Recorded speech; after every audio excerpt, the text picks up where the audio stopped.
Hello everybody, we have a discussion about game theory. This is John Nash, our economist of the day. He was the one responsible for promoting game theory, a mathematical model that helps with decision making, especially in regards strategic interactions. Now here we have the Nobel Prize winning theory of mutually assured destruction with the USA and USSR both not launching and both living. They could change their strategy, but because it was assured that a launch of missiles would destroy the other ones because of the threat of retaliation, which was believed, that neither side ever launched missiles against each other. You can also use game theory in the job market, as we see here. There's different search strategies which might be compatible with the candidate or the job seeker versus the strategies that the employer is using to try to find those candidates. If we see here that 3 out of 4 of the ways that the strategies interact are incompatible with one another, the employer was looking in the wrong way for candidates that are looking in the wrong way won't find each other.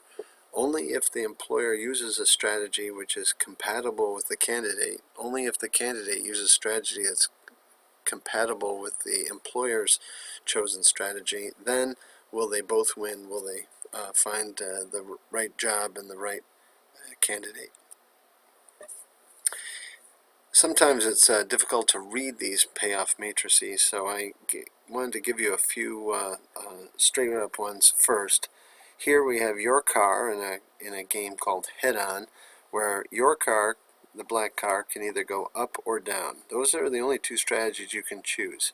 And whether you go up or down is either going to result in a loss or a win, depending on what the enemy car is doing. The enemy car is trying to destroy you, and if you go up at the same time that the white car, either enemy car, goes left, they can go either left or right, and you can see that the white car going left, when you go up, yields a loss for you and a win for the enemy car.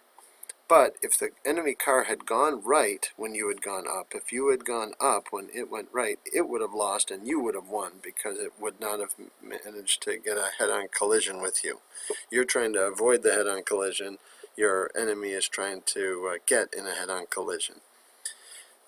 That doesn't mean that you should always go up. In fact, if you go down when they go left, then you would win that way. But if you go down when they go right, then they would win that way. Because there's no Nash equilibrium in this particular case, it makes for a dramatic interaction. But that is how you read it. The enemy car can choose either a left or right strategy. The top player can either choose the left or right strategy. And the side player can either choose the top row or the bottom row. The side player gets to choose which row they're in, the top player gets to choose which column they're in, and there's 4 different possible interactions. That's how you read these payoff matrices. Strategic interactions are when there are at least 2 players and they both have at least 2 tactics to choose from, and the interactions of those tactics will determine what the payoff is for each of the players. One classic strategic interaction is rock, paper, scissors. There's 3 different strategies to choose from, and depending on which strategy is chosen by the side player and what strategy is chosen by the top player will determine what the payoff is for each player. Here is an example of person 1 on the side who can choose either strategy A or strategy B, and person 2 can either choose strategy X or strategy Y. Depending on which strategy each one chooses, the interaction of those strategies will determine the payoff for each of the players. These players might be working together, these players might be adversaries, they might be competitors in the same industry, but there's so many different examples of of game theory. We just want to understand how to read the payoff matrix. And if you look at this, there is a way to determine what the players are going to do. It is not random. It's not random what you chose in rock, paper, scissors. It's not random which lane you chose in the game. It's not random whether the USSR or USA launched their missiles or not. And any more than this is random. It is not a 50-50 thing. It is a strategic interaction trying to predict what the other person is going to do and seeing what it is. Now, we are not going to be either person 1 or 2. We're just going to look at this from each of their point of view and try to determine what it is they're going to do. Here are the steps in determining what the Nash equilibrium is. For each of the payoff matrices, you want to label each of these payoffs as either best, second best, third best, or worst, and then look for a dominant strategy among either player. Use the process of elimination to eliminate any unstable interactions, and then circle the Nash equilibrium to figure to show that you have your answer. Most of the test questions are asking you to identify the Nash equilibrium or predict what each player is going to do. Sometimes we are in a situation that's called a prisoner dilemma, where the Nash equilibrium is suboptimal. Let's use this step process of locating the Nash equilibrium in that prior example. Come back here and we can see that for person 1, the best possible outcome is +8, second best is +7, third best is +6, and the worst is +4. For person 2, the best is +5, second best is +3, third best is +2, and the worst is +1. So now that we've labeled those, we can identify that there's some dominant strategies involved. There is no dominant strategy for person 2, but person 1 does have a dominant strategy. Strategy A is their dominant strategy. +8 is superior to +6, +7 is superior to +4.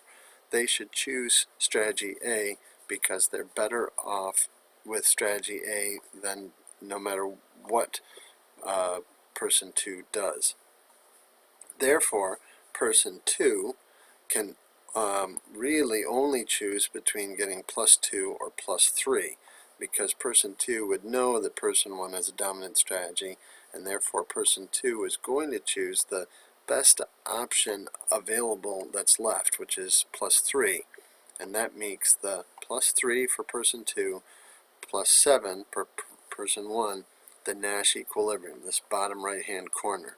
That's where we predict that person 2 is going to choose strategy Y and person 1 is going to choose strategy A. And that is the Nash equilibrium. It is not suboptimal. It is simply a Nash equilibrium in this payoff. The prisoner's dilemma, like we see here, is a classic scenario where the payoff is suboptimal. That is where the Nash equilibrium is also a suboptimal payoff.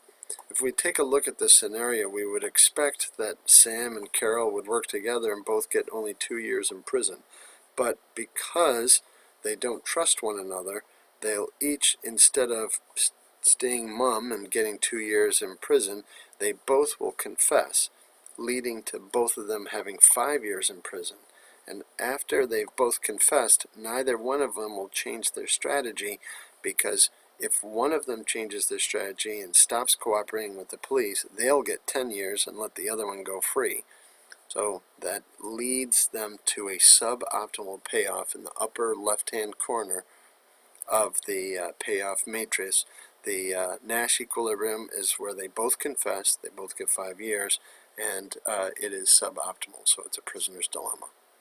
An example of a prisoner's dilemma occurred back in the early part of the 20th century. The game of football was so devastating when they came up with the offensive play of the flying wedge. But the only defense against the flying wedge was the use of another flying wedge. So prior to the development of the flying wedge, normal plays were done by Harvard and Yale, and both would win about half the time. But as soon as Yale came up with the flying wedge, Yale won every time, and that's why they changed their strategy, because, of course, they want to win games. But once Harvard came up with a use of the flying wedge as well, then that meant they both were using the flying wedge. They both still won about half the games, but now there were fatal injuries. In 1905, I think there were 38 deaths in college football. And it almost did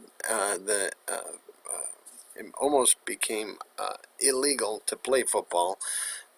Instead, they invited regulation.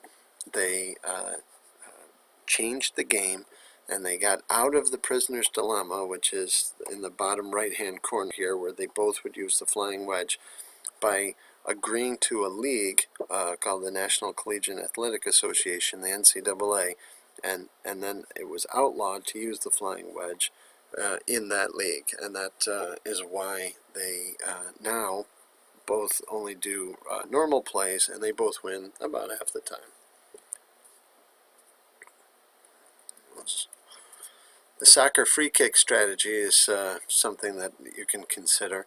Most kickers during a penalty kick will attempt to either go left or right. In fact, most of the time they'll aim right for the upper right-hand corner, and the chance of success depends mostly on the skill of the kicker and somewhat on the responsiveness of the goalie. The goalie has to really start moving towards the left or right before the kick is actually done, and that's why penalty kicks are so hard to block. What I find interesting is that penalty kickers will rarely, if ever, kick straight down the middle of the net. They'll always go to the left or right, as these percentages show. If they did kick right into the middle, there would be a chance that the goalie would not be there at all. In a basketball face-off, the expected move is a jump shot by the offense, and an aggressive defense would be able to steal or block that shot.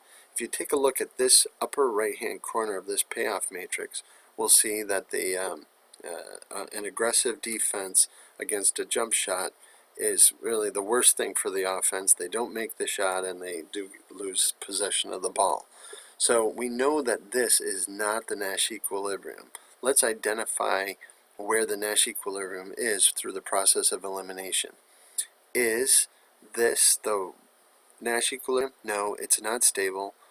So what we would expect is offense would, instead of doing a jump shot, they would do a pump fake. And when they drop down to the pump fake against an aggressive defender, they would be able to lift that defender, and the defender would be faked out. This, of course, is a very good thing for the offense, because they can follow right up with a jump that would go in and score. So the defense would not remain here. If they would not always remain aggressive when the offense was always using a pump fake. So they would change their strategy, meaning this bottom right-hand corner is not the Nash equilibrium either. We've eliminated both these two on the right. So maybe this is the Nash equilibrium, where the offense uses a pump fake and the defense uses caution, always knowing that it's a bluff. That's good D on their part, and pump fake on in that strategy is really gets foiled, and it does not progress the game along at all.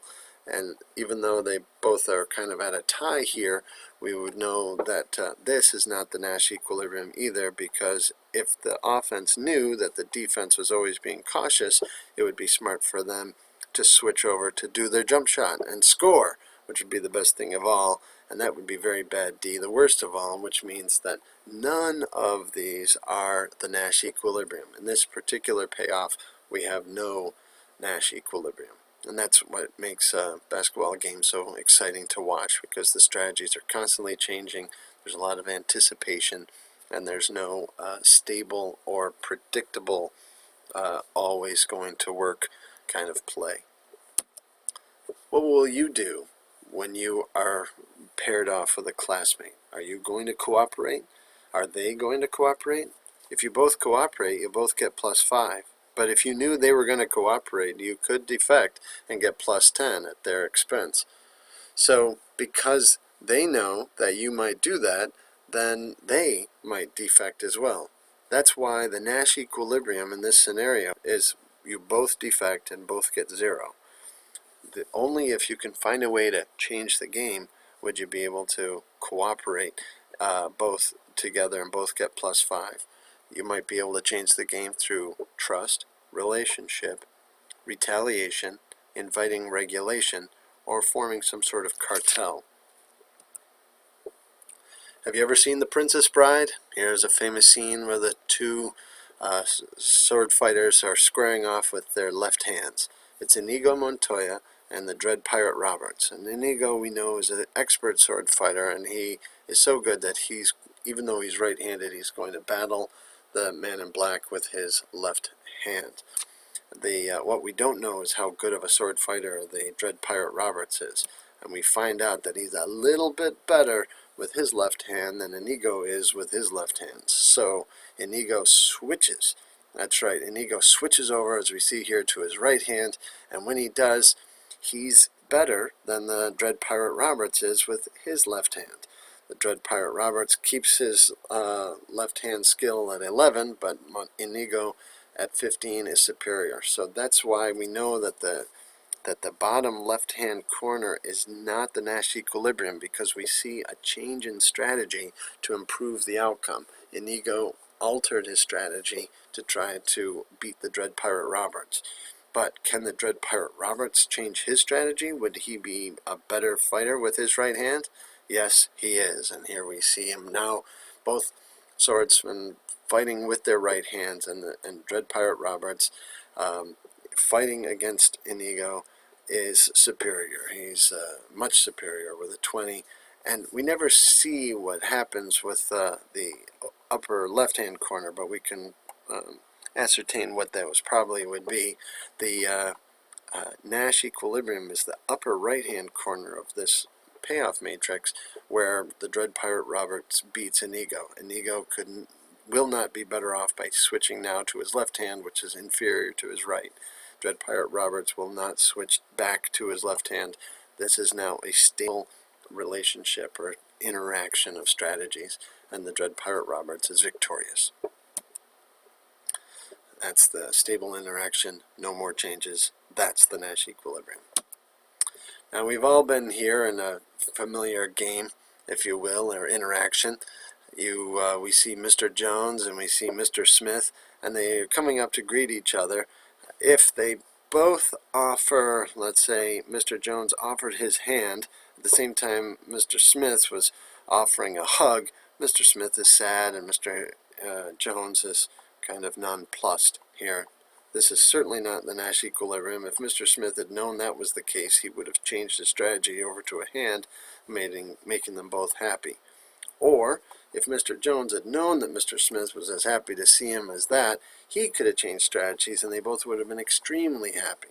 So what we rely on in scenarios like this, where sometimes we misread someone's cue, we try to develop better systems of signaling one another so that it doesn't create any kind of embarrassing moments like we see here in the corners, where one is offering their hand and the other goes for a hug.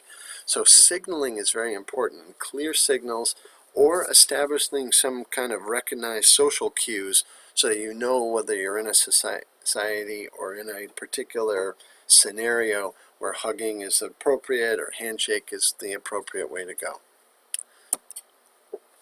The Battle of the Bismarck Sea was a famous and crucial battle of World War II. In that battle, the Japanese were going to invade against the Allies in the Pacific. Japan had to decide, though, whether to send their troop transport ships north or south, and they didn't know where the Allies were going to be. They had to defend using their planes, and they didn't know whether the Japanese were coming from the north or south, so they had to just send their planes out one way or the other. As it turned out, both of them went north, and that meant that the Allied planes intercepted the troop transports in the rainy seas of the North the Bismarck Sea, and in so doing sunk many of those transports and turned the war in the Pacific back towards the Allies. It was a decisive battle in the Pacific of World War II. We talked about the PlayStation 2 and Xbox. Xbox was trying to make entry into it. PlayStation 2 said that they were going to go to war with Microsoft if they tried to enter into their market. But was that a credible threat? No. As it turns out, it was easier to share the market than to go to war with it. And so Sony's PlayStation found an interactive, semi-cooperative strategy with their adversary. There's some dominant strategies here. Can you identify what they are? This is a classic face-off between Little Red Riding Hood and the Big Bad Wolf.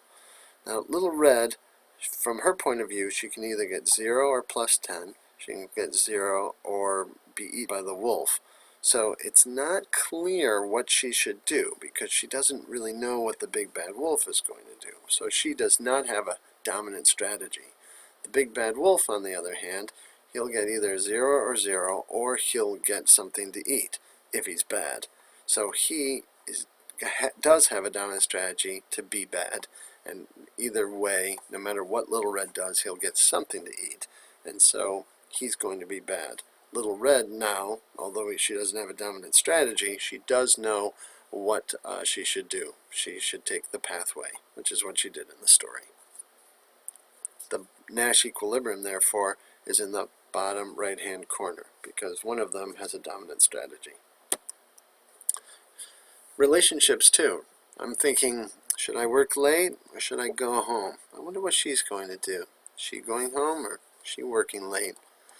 In the case of this, we have a payoff for her. If I work late and she goes home, she only gains 1. That's the worst scenario of all. If I work late and she works late, then she's doing pretty well. This is one of the best scenarios there. I, on the other hand, would prefer to go home if she went home as well. That's my best scenario. My second best scenario is where I work late when she works late. The worst scenario for me is if I went home and she works late. And so what we find here is actually 2 Nash equilibrium. One where we both go home and another one where we both work late. And whichever one of us we do, however we signal each other, is going to work out. What's problematic is if this is a simultaneous game and we both act without knowing what the other one is doing, the chances are that that we could find a suboptimal interaction. If we go in sequence, though, and one of us signals the other one what our intentions are, then the other one will know how to respond and reach a Nash equilibrium. In this case, the one Nash equilibrium is there, and the other Nash equilibrium is there. 2 Nash equilibria. We did Lost in New York City in class. It was a classic. And there are examples, Coke and Pepsi, profit signaling, credible threats, UPS, FedEx and UPS versus DHL, Microsoft and Apple, 4-firm concentration ratio. All these things can be on the test.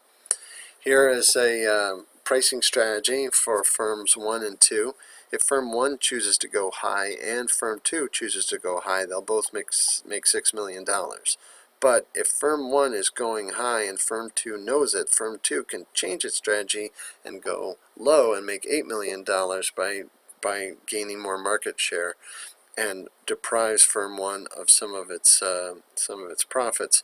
So firm 1, figuring that firm 2 is going to do that, will go low themselves, meaning that the interaction of these 2 low-priced firms are going to result in $4 million sales for both companies. And neither company will change from there because even though they could do better if they cooperate, they won't unless they can figure out some way to change the game. So this too is a prisoner's dilemma because the payoff or Nash equilibrium of $4 million each is suboptimal to what they could have.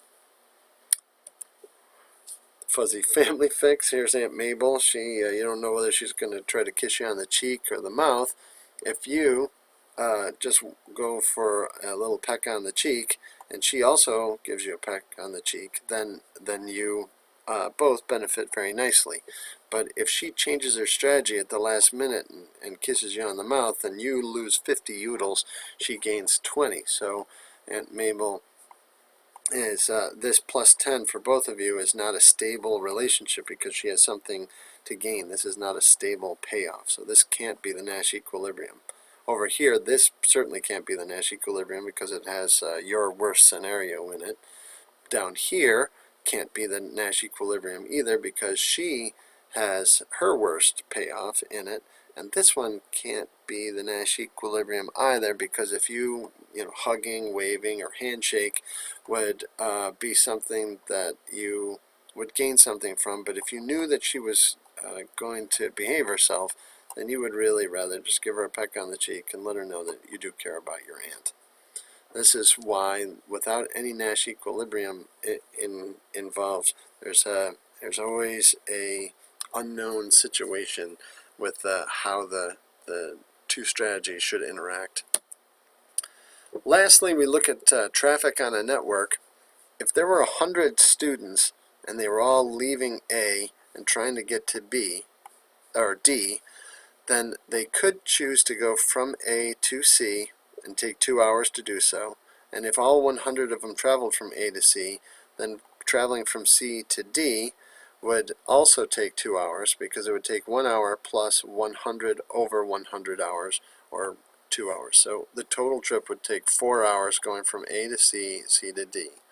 Alternatively, all 100 students might go this way, go 1 plus 100 over 100 is 2 hours to get to B, and then B to D would also take 2 hours. So it takes 4 hours to get from A to D if everybody goes that way. But if half the students were to go this way, it would only take an hour and a half to get from A to B, and then 2 hours. So if fewer people are going from A to B, it would only take 3.5 hours to go from A to B to D, and actually traffic would also be lighter over here from C to D, so that would only take an hour and a half, this section of it. So the most that it could take is 4 hours to get from A to D if traffic was heavy and everyone traveled in the same way. When you think about network, not only networks and traveling on the car and traveling on the highway, but also think about nodes in any kind of system, computer system, any internet system, or overload of transportation, logistics, and so forth. There's a tremendous amount of application of game theory in lots of different ways, and choosing the right strategy and how to let's say control traffic on a network so that you get optimal efficiency is part of the applications. Hope you enjoyed our discussion about game theory, and good luck on the test. Take care.